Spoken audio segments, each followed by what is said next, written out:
Luiz, professora Tatiana. Esse tema, naturalmente, um tema que não só bastante importante para que se possa, enfim, por vários aspectos, né? Mas sobretudo para que se produza uma estabilidade sobre o regime jurídico das cooperativas e para que, de fato, outros setores sociais importantes que influenciem essa estabilidade do regime jurídico das cooperativas, que eles possam receber esses conhecimentos que, infelizmente, pelo menos essa é a experiência brasileira, conteúdos que não chegam às portas das universidades, né? Então, nós temos uma ferramenta tão importante para o desenvolvimento socioeconômico quanto as cooperativas e ainda uma baixa capilaridade, uma baixa densidade dos conhecimentos do direito cooperativo em diferentes instâncias sociais, em diferentes setores sociais, mas, sem dúvida, especialmente nas faculdades de direito, né?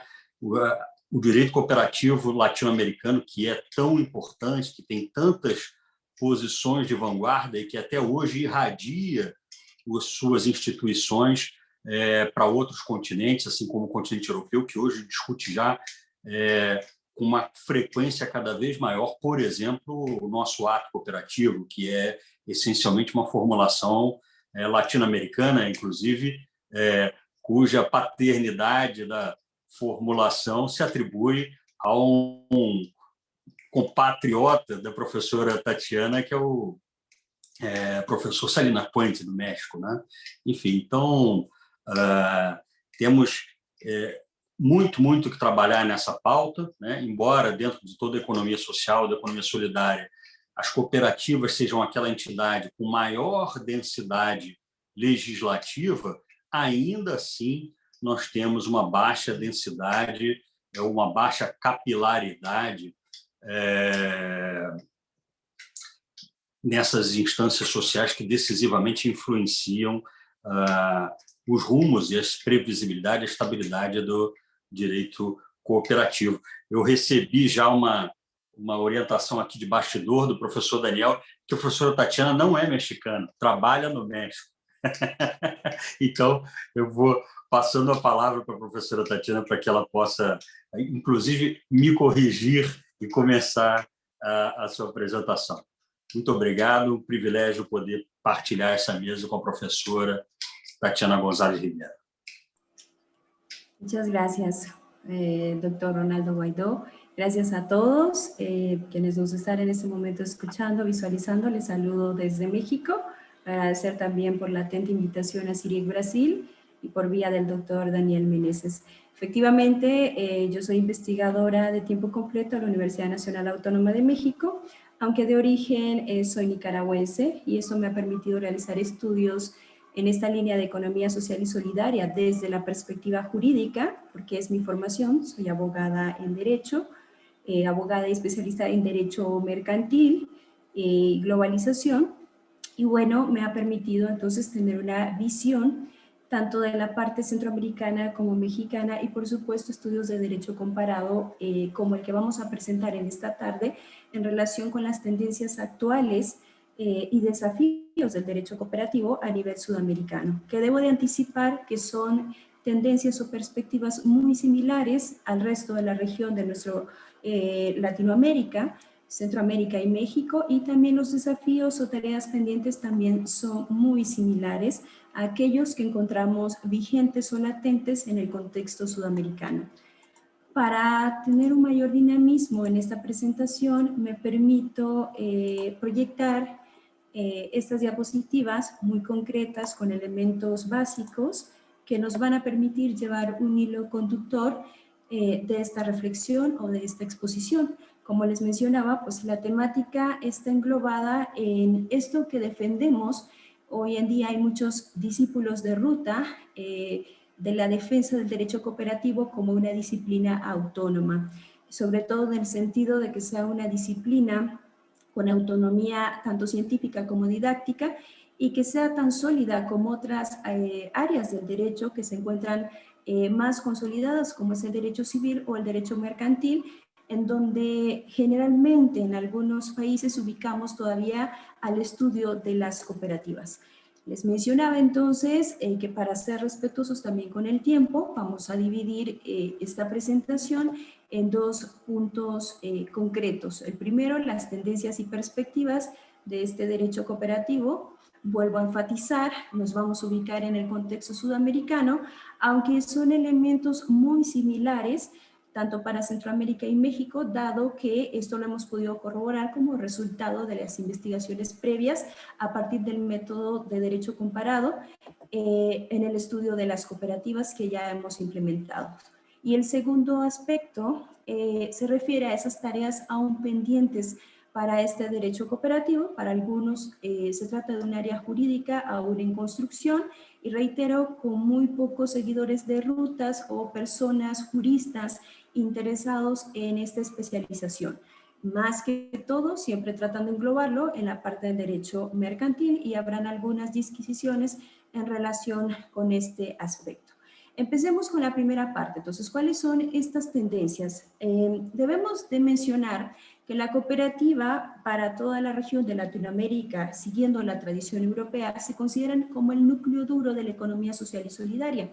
No son los únicos entes o formas asociativas, por supuesto podemos encontrar otras, pero hay una influencia que viene dada a partir de dos factores que terminan configurando el perfil de la economía social y solidaria en Latinoamérica y consiguientemente el tipo asociativo llamado cooperativa como esa fórmula por excelencia que representa esa economía social solidaria o conocido como sector social de la economía en algunos países. Como sabemos, el grupo interdisciplinario de la economía social solidaria de la ONU e incluso el Comité Económico y Social de la Unión Europea han señalado que la locución más acertada para llamar a este enfoque o esta otra forma de hacer economía es economía social y solidaria. No obstante, nos encontramos con una inflación conceptual y diversidad de vocablos o terminologías para hacer referencia a la misma.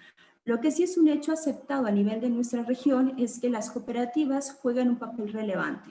Son heredadas de la tradición europea, de todos estos procesos que experimenta en Europa y que llegan al continente latinoamericano, sobre todo a partir de los procesos migratorios de finales del siglo XIX, inicios del siglo XX, por vía de países, sobre todo del cono sur. Hablamos del caso de Argentina, también del sur de Brasil, Uruguay, entre otros. Entonces, la economía social solidaria y conscientemente las cooperativas tienen un perfil que se estructura a partir de factores exógenos y a partir también de factores endógenos. Rápidamente en los factores exógenos nos ubicamos desde valores constitutivos de la economía social que podemos identificar en el pensamiento de filósofos de la antigua Grecia. Es el caso de Demócrito, nos hablaba ya de ayuda mutua. El caso de Sócrates refería a comunidades autosuficientes, Platón, sociedades igualitarias, y Aristóteles nos daba algunos estudios en relación a los tratados de economía doméstica. Si seguimos en esa línea del tiempo de la historia de la humanidad, nos ubicamos también en la Edad Media. Podemos encontrar también algunos vestigios de lo que es la vida en comunidad y también la ayuda mutua y solidaridad en algún tipo de organizaciones de esa época, como es el caso de los gremios de artesanos o las corporaciones de comercio. Así sucesivamente nos ubicamos en la Edad Moderna, aparece la Revolución Francesa con preceptos como la libertad, la igualdad, la fraternidad, y siglo XIX, la Revolución Industrial. Esta genera, por supuesto, las primeras manifestaciones por los desequilibrios sociales que se estaban dando en la época y también por esa desorganización social y exclusión moderna que se comenzaba a vivir. Pues hablamos de una tecnología que trae aparejado también con esas incipientes ideas liberales una miseria en diversidad de estos grupos. Surge la necesidad entonces de crear este tipo de organizaciones que atiendan a estos flagelos o que puedan resolver las necesidades económicas, políticas, sociales y por supuesto culturales. En esa misma línea tenemos ya la aparición de la primera cooperativa registrada en la historia, esta sociedad equitativa, los pioneros de Rochdale, y que en buena medida va a influenciar al resto de organizaciones muy similares que empiezan a proliferar pues en toda Europa. Como decía, todos estos elementos o procesos, incluso los pensamientos europeos de los padres del socialismo científico, Marx, Engels, e incluso del pensamiento de Karl Polanyi, quien ya nos distingue de economía formal y nos señala lo que es la economía sustantiva, de que debe estar arraigada a la sociedad, pues se transfieren al continente americano a través de estos procesos migratorios. En cuanto a los factores endógenos, estos tienen unas raíces precolombinas, también configuran la economía social solidaria y la cooperativa misma, y sobre todo están arraigados a principios, prácticas y valores que aún subsisten en muchas de estas comunidades. En el caso de Sudamérica, tenemos la situación de Bolivia, con el buen vivir como alternativa al desarrollo, en donde se coloca al ser humano como el centro. Es un proceso para muchos de desconstrucción y reconstrucción. Podría mencionar también el caso de México, donde se tienen algunas tradiciones como Guelaguetza, como el tequio, que aún siguen vigentes en gran parte de la comunidad. Pero estos factores endógenos también configuran esta economía social solidaria en el caso, pues, de nuestra región. El cooperativismo no es la excepción. Encontramos, por un lado, países del cono sur, ya los mencionaba, Argentina, Chile, Uruguay, el sur de Brasil, que tienen un modelo un poco más antiguo, que es el caso de esta ideología rochdeliana, y un modelo estrictamente europeo, de todos estos elementos, teorías y procesos que ya he venido sintetizando. Y el resto de América Latina, tanto países de América del Sur como Centroamérica, México y el Caribe, tienen un modelo más reciente con una tradición indígena actual. Bien, ahora, ¿cuáles son las tendencias muy particulares que encontramos en el contexto sudamericano en relación con el derecho cooperativo? Primero, un reconocimiento constitucional. Entre más moderna es esta ley fundamental o la constitución política de determinado país, mayor apertura, mayor cobijo le otorga tanto a la economía social solidaria y por supuesto también al cooperativismo. Hay reconocimientos expresos en varias constituciones a nivel de toda la región latinoamericana, Sudamérica no es la excepción, en relación con el cooperativismo. Aquí tenemos algunas referencias como Bolivia, Brasil, Ecuador, Paraguay y Venezuela. Pero es importante destacar que no solo se necesita un reconocimiento de rango constitucional, también requerimos leyes secundarias que puedan permitir la parte teleológica y práctica de la norma, es decir, que haya un aspecto fáctico que verdaderamente se cumpla en el caso pues, del cooperativismo.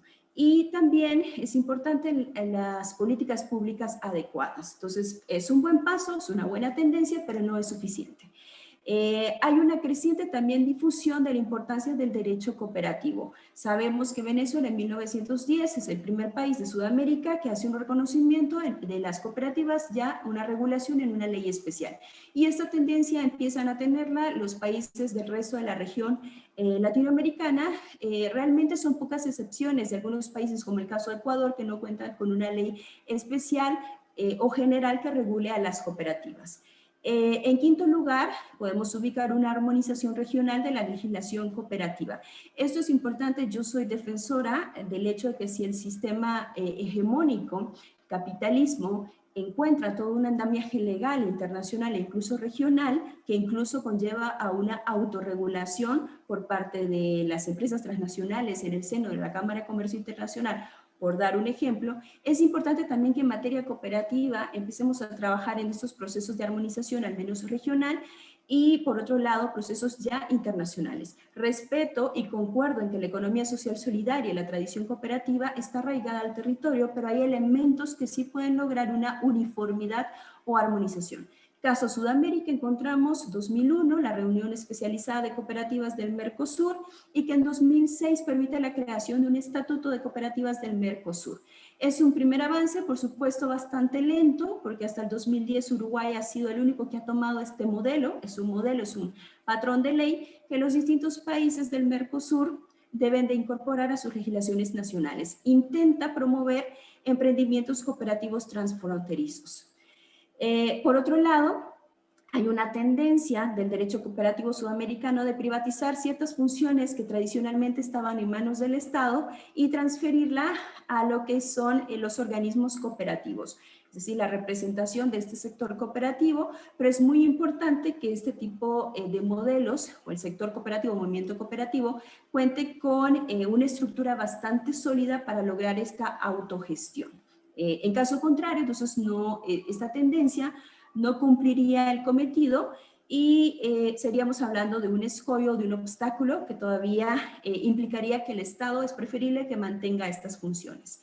En séptimo lugar, la inclusión de mecanismos alternos de solución de controversias también es una tendencia. Muy pocos países, sin embargo, lo tienen en sus leyes en materia de cooperativas. El caso México, puedo traerlo a colación como un ejemplo, y también para Sudamérica encontramos el caso de Bolivia. Bolivia, por ejemplo, nos señala la existencia de juntas de conciliación establecidas para las cooperativas, para dirimir ese tipo de conflictos. Bien, estos promueven, como sabemos, una cultura de paz, la cual se hace cada vez más necesaria. En el caso de Sudamérica, igual pasa para Centroamérica y en relación con México, no todas las leyes están homologadas. Si hacemos una revisión de las distintas moradas normativas en relación con de las cooperativas o el derecho cooperativo, nos encontramos con que no todas definen lo que es un acto cooperativo. Esto es muy importante, sobre todo si defendemos la autonomía del derecho cooperativo. Se ha admitido la pertinencia de la teoría del acto cooperativo para defender precisamente esa independencia de esta área del derecho. Algunas leyes de Sudamérica también contemplan la definición de derecho cooperativo, se inspira mucho en la ley marco de las cooperativas para América Latina en 2008. Otras más siguen debatiendo en cuanto a si denominamos a la cooperativa como una empresa, si es una asociación sin fines de lucro, una sociedad sin fines de lucro, y una serie de terminologías que pueden entrar a ciertas ambigüedades o provocar irracionalidades lingüísticas si queremos manejar un poco la teoría del jurista Manuel Atienza, ¿no? Entonces es muy importante también que las leyes puedan definir un poco hacia dónde va este debate. Henry Hagen, por ejemplo, menciona, pues, las cooperativas llevan a cabo actividades económicas y deben, por tanto, generar un resultado positivo, sin que con ello estemos admitiendo, pues, que se trata de un lucro en su sentido estricto como beneficio capitalista, ¿no? Entonces, interesante la postura que él tiene y que puede ser retomada para empezar a homologar estos aspectos. Diversidad de procedimientos también, hay procedimientos administrativos como la ley del Perú, Argentina y Uruguay, y otras leyes, por ejemplo, también mencionan la supletoriedad del derecho común, tanto en su parte sustantiva como adjetiva.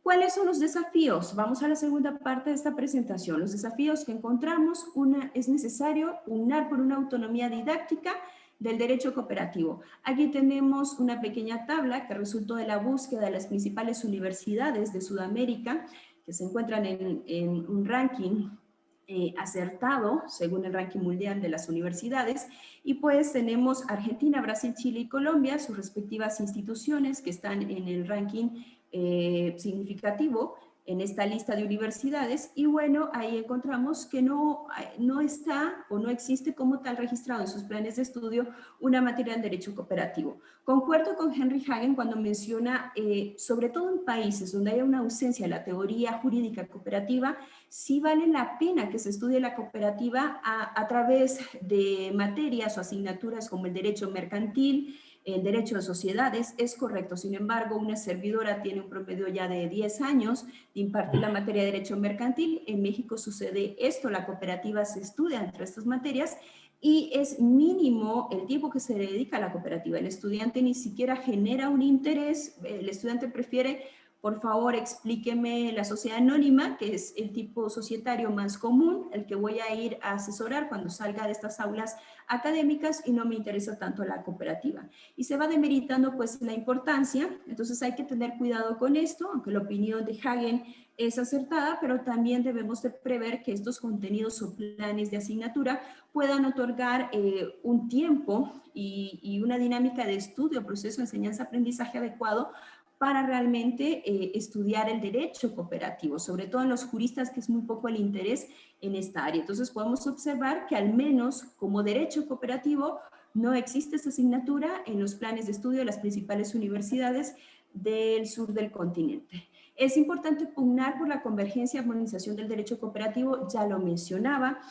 Soy de la idea defensora de que sí es necesaria una armonización. Esto se puede lograr a través de instrumentos de derecho duro y derecho suave, juristas le llamamos hard law, soft law, y ya tenemos algunos antecedentes. La ley marco de la América Latina para las cooperativas, por ejemplo, esta organización de armonización de legislación empresarial en África creó también un régimen jurídico para las cooperativas y esto provocó o tuvo como resultado que 17 estados de África cuenten con una misma ley en materia cooperativa. O el reglamento de la Unión Europea sobre la Sociedad Cooperativa Europea. Son algunos antecedentes que nos están señalando el camino ante esa posibilidad de armonización. Es necesario también como un desafío importante investigación en materia de derecho cooperativo, por eso aplaudo ese tipo de espacios que permiten a nosotros los juristas interesados en este tema poder disertar o reflexionar al respecto. Una investigación especializada que sea visibilizada en libros y revistas. Ejemplo, nosotros los investigadores en México nos piden revistas, y creo que Sudamérica no será la excepción, de alto impacto, que estén en alguno de los cuartiles, etcétera. Y no es fácil encontrar revistas especializadas en economía social y solidaria que cumplan con estas características o en su defecto nos decantamos por postular estos artículos a revistas de derecho mercantil o de sociedades y poco interés tienen en poder visualizar este tipo de estudios. Entonces sigue siendo un desafío para toda la región latinoamericana. Hay deficiente educación cooperativa. Las leyes mencionan la obligatoriedad de la educación cooperativa. Sin embargo, esto no se cumple en la práctica. Es como un buen deseo que marca la norma. Mencionan algunos investigadores españoles, es una norma manifiesto sin un orden preceptivo. Tan solo reflejan la parte ideológica del legislador de un sector de tener una educación cooperativa, pero en la parte pragmática no se materializa. Entonces, es importante que se trabaje en esto.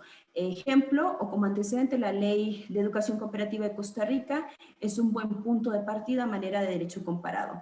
Planes nacionales de desarrollo también, incluir lineamientos de política pública para fortalecer estas formas asociativas, como el caso de la cooperativa.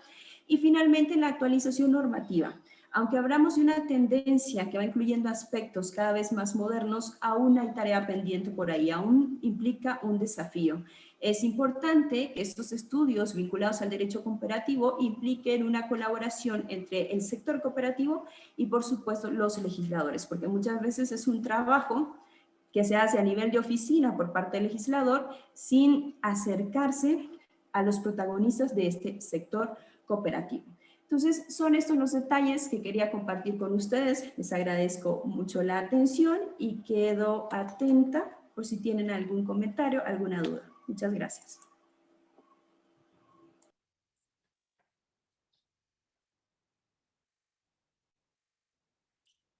Bueno, muchas gracias, profesora Tatiana, por esta intervención tan importante y con aspectos tan analíticos de las estrategias para el desarrollo del derecho cooperativo, ¿no? Esto es nosotros tenemos algunos estudios y algunos trabajos con alguna universidad y, por supuesto, todo hace para nosotros hace mucho sentido, ¿sabes?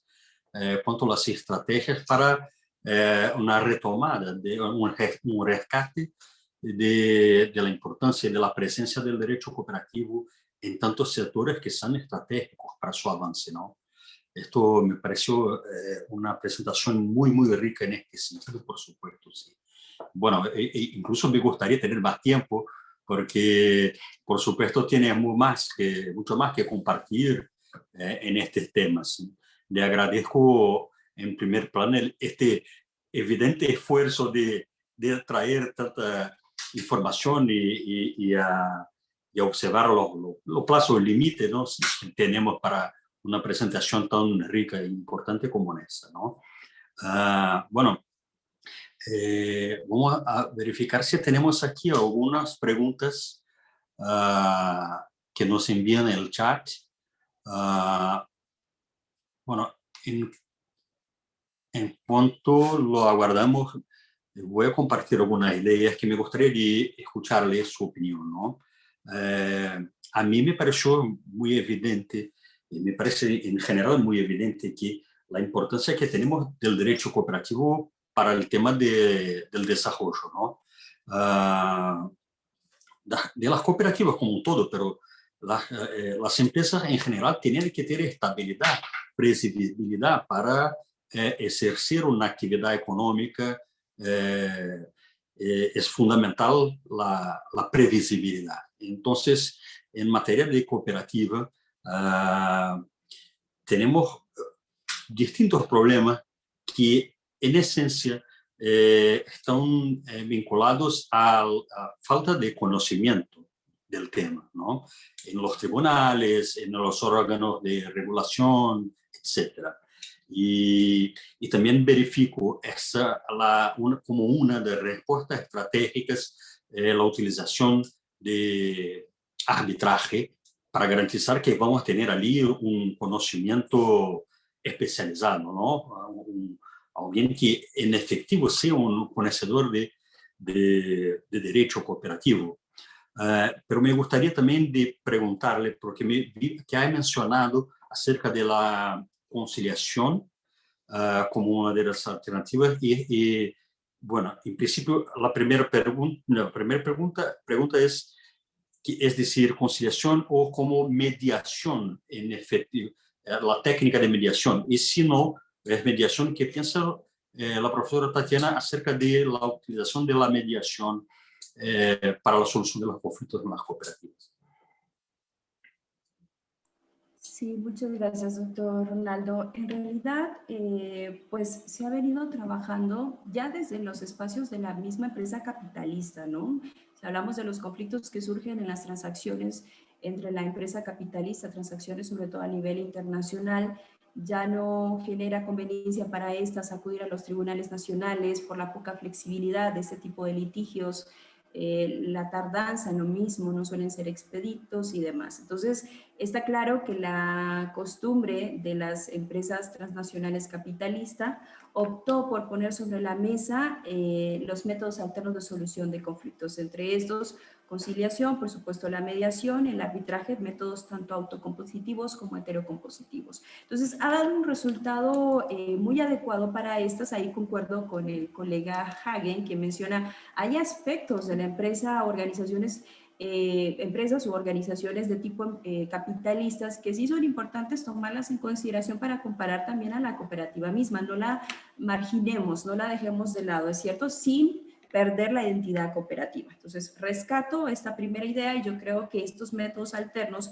sí han sido bastante exitosos en los conflictos entre empresas capitalistas y transacciones de índole nacional e internacional comerciales, pues es importante también retomarlos. He visto tan solo la tendencia en un par de leyes a nivel de la región latinoamericana. Ubicábamos el caso de Bolivia dentro del estudio que hacíamos a nivel de Sudamérica y les daba el caso del contexto mexicano. Pero aquí es un dato y concuerdo, puede ser la conciliación, también la mediación, creo que está muy de la mano de los principios identidad cooperativa, ¿no? La autogestión, la solidaridad que debe de haber y demás principios que configuran la cooperativa como tal. Entonces, cualquiera de estos mecanismos encuentra un espacio adecuado en la práctica interna de la cooperativa. Ahora, el otro punto que quiero destacar, aprovechando el cuestionamiento, es que en México lo he visto en la ley, sin embargo en la práctica se da muy poco. Está la ley lo describe de manera muy adecuada, pero cuando se redacta el acta constitutiva, por ejemplo, aquí es necesario la intervención de un fedatario, puede ser un notario o un corredor público, que también tienen esta facultad, y pues los asociados cooperativistas no tienen ni idea de lo que es una conciliación, ni idea de lo que es una mediación o un arbitraje. Sigue siendo muy técnico y estos mecanismos alternos de solución de controversia no deben de tener ese tecnicismo, deben de ser más flexibles, deben de tener un procedimiento ad hoc para ese tipo de situaciones que los diferencian precisamente de un proceso judicial, ¿no? Entonces, este sí es un punto adecuado. Está muy bien que la ley lo indique, pero sí es importante llevarlo a la práctica y siento que esto falta más para el caso de las cooperativas. Nos ha tocado cooperativas que nos piden algún tipo de asesoramiento y efectivamente nos damos cuenta que ellos tienen previsto en su acta constitutiva y sus estatutos toda la parte de la conciliación, pero a pesar de tener conflictos internos, donde ya están en la etapa probablemente de exclusión de algunos de sus asociados, simple y sencillamente nunca la han llevado a cabo porque no logran comprenderlo. Entonces, y esto lo ligo también a la parte de educación cooperativa. Creo que no solo la conciliación y el arbitraje, me parece que la mediación y cualquier mecanismo hetero y sobre todo autocompositivo son viables para la gestión también y solución de conflictos internos de la cooperativa. Perfecto, muchas gracias por esta respuesta, profesora. Y bueno, aquí nos envían también dos intervenciones más.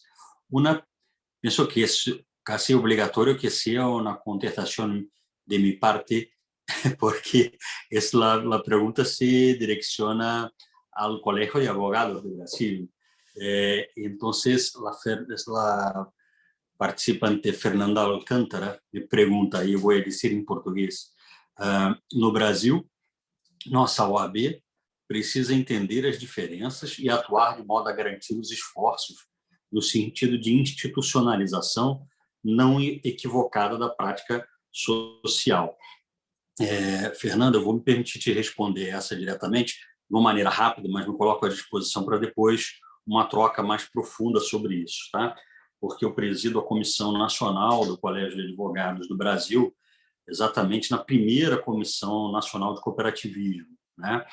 Então, isso foi um avanço, e lógico que há muito trabalho para ser feito, os desafios são sempre maiores do que se pode imaginar, enfim, mas tem algumas atividades para virem à tona ainda. Agora, essencialmente, eu acho que o problema brasileiro talvez esteja muito mais não para institucionalização, no sentido de previsão de institutos legais, institutos jurídicos mesmo de direito cooperativo.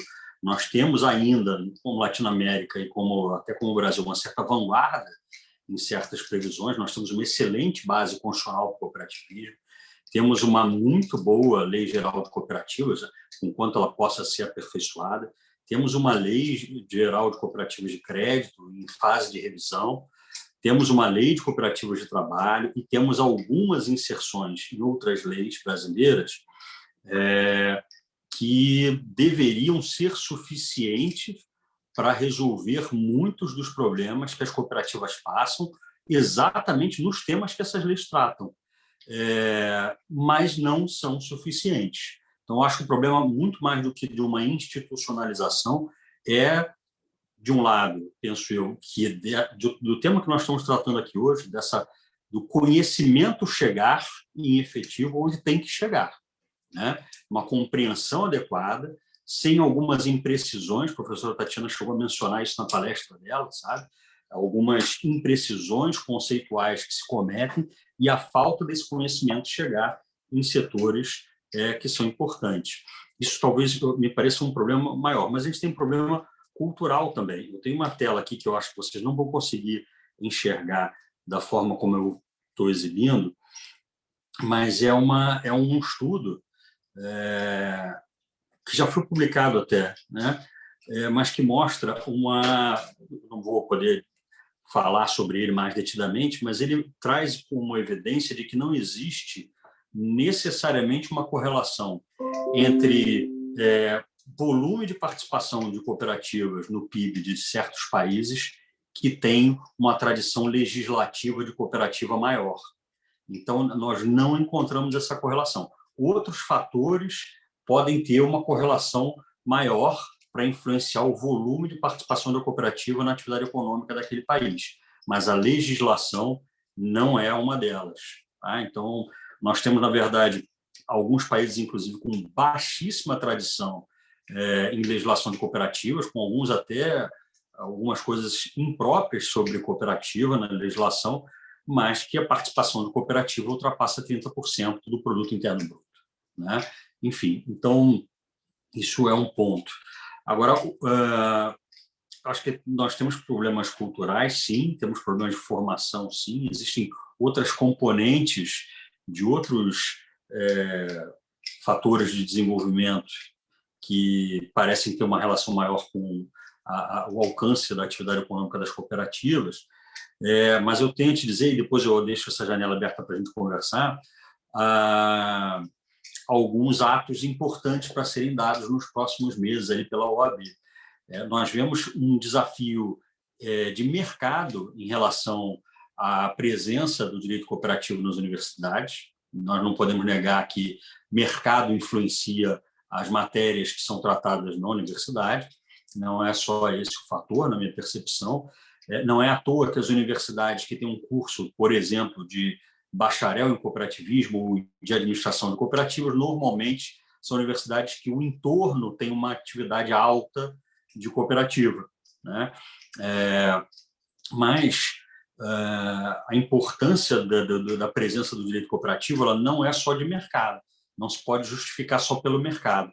A gente tem que justificar pela importância acadêmica que isso tem, a profunda densidade que se tem ainda para explorar, e por ser uma questão basicamente de política de Estado, ampliar o conhecimento para essa forma de exercício de atividade econômica, porque é uma questão de política pública aí, ampliar esse conhecimento. E aí eu vou continuar, Fernanda, a tua indagação, juntando com um comentário que o professor Daniel faz, dirigido, na verdade, uma reflexão dirigida à professora Tatiana, que estimada doutora Tatiana, que bueno escutarle. Un desafío para la legislación en América Latina es acoger las empresas populares que son pequeñas, pobres, incapaces de cumplir sus requisitos de las leyes cooperativas. Entonces, pregunta en función de esto, ¿existe una solución legal para este problema en nuestra región?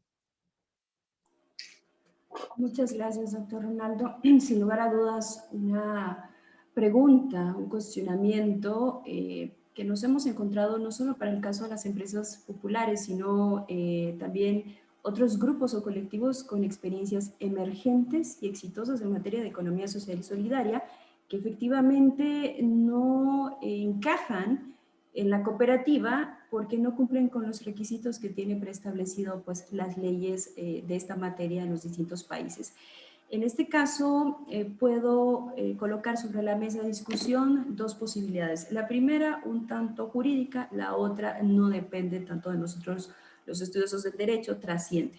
La primera es que la tendencia de la legislación cooperativa en América Latina, Sudamérica, Centroamérica, México, es reglamentarista.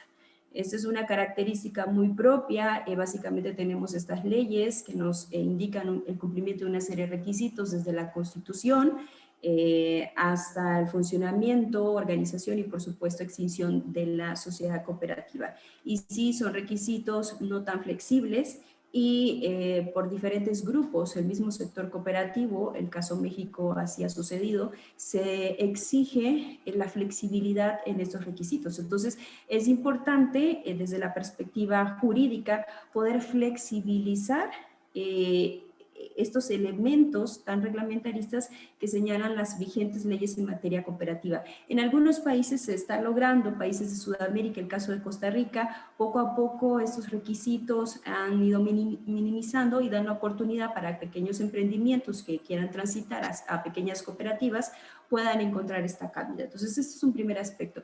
El segundo aspecto es también, saliéndonos un poquito del tema de las cooperativas, tipificar otras formas de economía social y solidaria, tanto en la ley de la materia. Y aquí es importante eliminar una tendencia ya no del derecho cooperativo, sino del derecho a la economía social solidaria, que básicamente lo que hacen todas las leyes, los ejemplos más clásicos son Colombia, México, es que tratan de encuadrar estos grupos o colectivos dentro de estas fórmulas legales. Es decir, no parten del acto económico, sino del hecho de esta personalidad jurídica que estos sujetos pueden tener si es que optaron por alguno de los tipos legales que marca aquí en México, por ejemplo, la misma Constitución nos dice cuáles son estos tipos legales para entrar dentro de la categoría de economía social y solidaria. Si uno está fuera de estos tipos legales, aunque tenga actividades, principios y valores de economía social y solidaria, prácticamente no puedes enmarcarte en ese enfoque. Ni siquiera puedes acceder acceder a los programas o financiamientos que se dan también a los entes de la economía social solidaria. Y lo mismo pasa en otros países. He escuchado este tipo de reflexiones y críticas, por ejemplo, en el contexto también colombiano. Entonces, es importante también romper con esta tradición desde las propias constituciones que así lo regulan hasta las leyes secundarias en materia de economía social solidaria, a partir del acto económico que llevan a cabo este tipo de grupos o emprendimientos exitosos. Y aquí igual ir configurando el perfil de la economía social y solidaria para incluir nuevos tipos organizativos, pero ya no es un trabajo meramente jurídico. Aquí necesitamos, por supuesto, un grupo interdisciplinario. Nosotros tenemos un proyecto que es una política pública en México llamado NODES, y estos nodes son sinergias o alianzas entre la academia, el sector público y también estos entes de la economía social solidaria.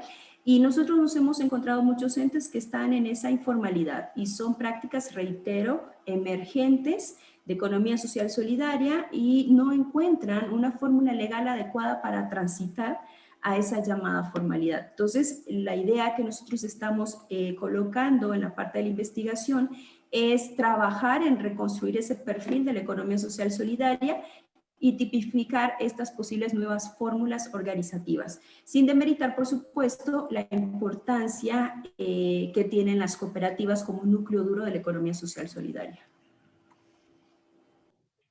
Gracias, profesora Tatiana. Bueno, hay algunos comentarios, como de Fernanda, en refuerzo de que las cooperativas no solo son la única, y por supuesto no son la única especie de entidad que se incluye en la economía solidaria, ¿no? Bueno, y ahí tenemos, y es una cuestión que no sé si reproduce en otros países de Latinoamérica, pero hay un fenómeno típicamente brasileño que es una división entre como que un movimiento cooperativista y un otro movimiento de economía solidaria. Bueno, son problemas que se identifican hace muchas décadas, ¿no? Incluso aquí tenemos a profesora Dilma Benevides Pinho de la Universidad de São Paulo, que ha mencionado en su presentación, y hace mucho tiempo en sus estudios de doctorado ha registrado una troca de acusaciones de los movimientos, ¿no? Uno que no cumple los principios cooperativistas y no son cooperativas, otros que crean políticas de dependencia con el Estado y de otro lado acusan un movimiento cooperativista de ser un movimiento de empresas que ya no son más cooperativas, pero capitalistas con la ropa de cooperativas. Bueno, a esto no nos toca esta pelea, ¿no? Porque tenemos un abordaje científico, ¿no? Pienso que esto es nuestro campo de estudio. La cuestión política la gente tiene que solucionar con su política, que se encuentren de alguna manera, pero que nos toca como pesquisadores, como profesores, los retos para solucionar esto en este campo, ¿no? Yo percibo que en Brasil hay una atomización de incluso, no solo de entidades de economía solidaria de una manera general con el movimiento cooperativista, pero también algunos otros tipos de entidad que en su esencia estarían ahí, incluso en una economía solidaria o en una economía social, como una gran cantidad de mutualidades que existen en Brasil, incluso algunas mutualidades que son muy, muy grandes, pero no se encuentran con una relación, sea con el movimiento cooperativista, sea con la economía solidaria. Entonces, pienso que de verdad es un problema muy más grande, ¿no? Bueno, y vamos a seguir a intentar dar nuestras contribuciones, ¿no? Bueno, ahora veo que tenemos aquí gran amigos, queridos profesores, como el profesor Mario Schussmann. Un placer, mucho gusto tener tu presencia en este panel. También el profesor Mario Adrigán, un gusto recibirles. Bueno, si no tenemos preguntas más, me gustaría también abrir a los presentes que lo hagan, porque creo que en este momento ya nos acercamos de nuestro plazo del panel, ¿no?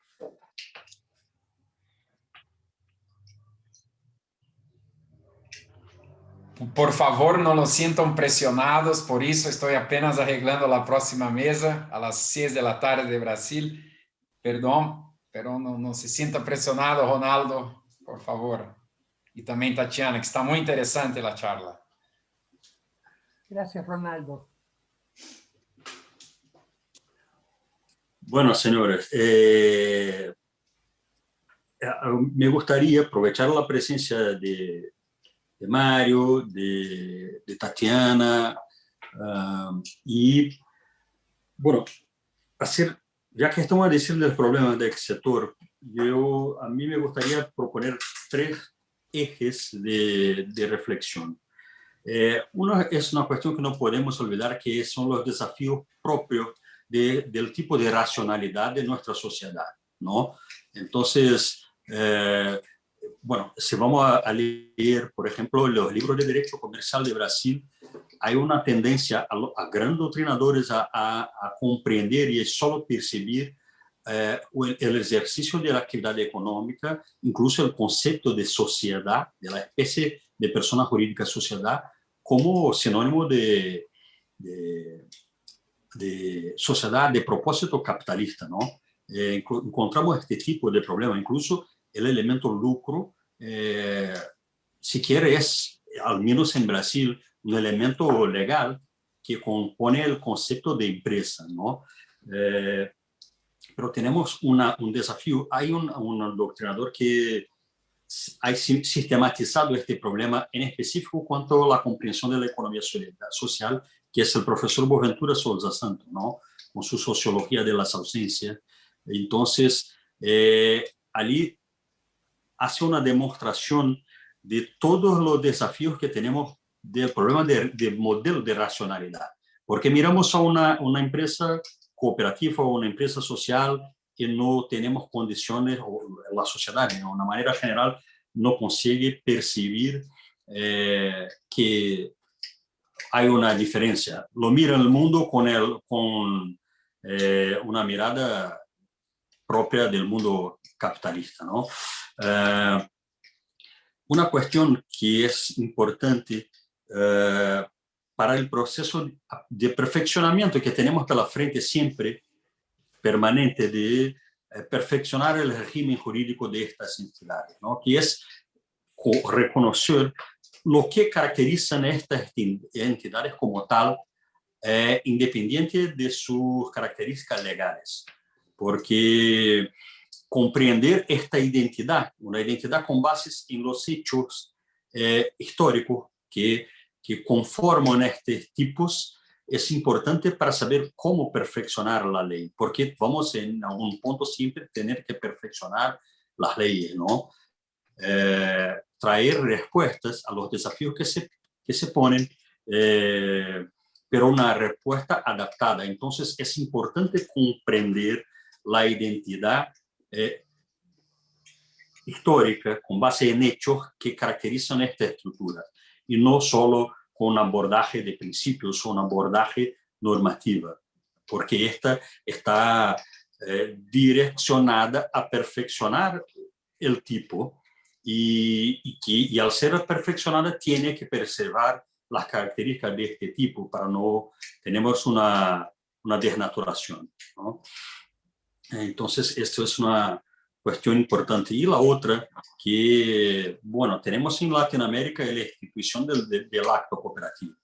Pero si vamos a ver en las leyes que se producen, yo voy a mencionar como ejemplo la ley brasileña de 2012 de cooperativas laborales, que en distintos puntos lo que hace esta ley es crear nuevas normas para el acto cooperativo de trabajo, pero en ningún punto se menciona acto cooperativo. Entonces tenemos esta herramienta en nuestra región, y necesitamos perfeccionar el régimen jurídico del acto cooperativo. Aquello que ya funciona, tenemos que identificar como un proceso de normatización del acto cooperativo. Como mencionar, por ejemplo, en las laborales que tienen un trabajo en determinadas condiciones se debe respetar un derecho social relacionado a salud y seguridad, ¿no? Esto es decir, sobre el régimen jurídico del acto cooperativo de trabajo. Y, bueno, entonces, esto es una cuestión de mantenernos esta congruencia con esta institución que incluso desde el punto de vista de algunos europeos es el núcleo principal del derecho cooperativo, el acto cooperativo, ¿no? Bueno, estas son algunas reflexiones. Por supuesto, tenemos un tiempo muy rico, pero ya tenemos aquí 18 horas y el restante de la programación, ¿no? Profesora, me gustaría abrirle la oportunidad de sus consideraciones finales, si tiene algún comentario, y anticipadamente le agradecer una vez más por su intervención, por supuesto muy rica y que nos invita a nuevas reflexiones, nuevos estudios que tenemos, por supuesto, por delante, ¿no? Muchas gracias y la palabra es tuya. Muchas gracias, doctor Ronaldo Guaidó. Nuevamente agradezco por esta investigación. Por supuesto que hay mucho trabajo pendiente, sobre todo para el caso de los juristas. Creo que la mayoría de nosotros, bueno, es lo que he interactuado con algunos colegas y no es mi excepción, es el caso de que iniciamos los estudios, sobre todo en el ámbito del derecho mercantil, ¿no? Y estamos estudiando todos los aspectos generales y particulares de las distintas sociedades mercantiles o empresas de corte estrictamente capitalistas, algunas que incluso ya no tienen una existencia práctica, más que todo legislativa, ¿no? Sobre todo las de tipo personal o imputo personal. Y después es cuando nos vamos dando cuenta y abriendo una nueva línea de investigación en la cooperativa, reitero, como fórmula asociativa por excelencia de la economía social y solidaria, esta otra forma de hacer economía.